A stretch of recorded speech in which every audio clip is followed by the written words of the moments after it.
Alright, so he's got his carbon fiber legs, carbon fiber body there.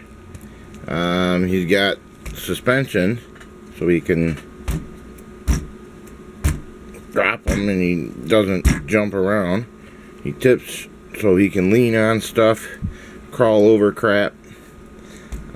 He's got 4 laptop batteries in him, Bluetooth. Down inside here is a bunch of other crap. Inside here is some more crap. There's the gyroscope, the analog gyroscope thingy crap.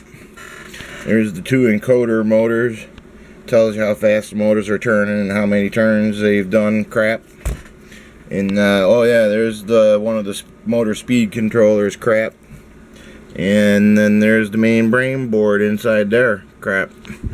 Oh, and then you can see the reset red button there. That's crap too.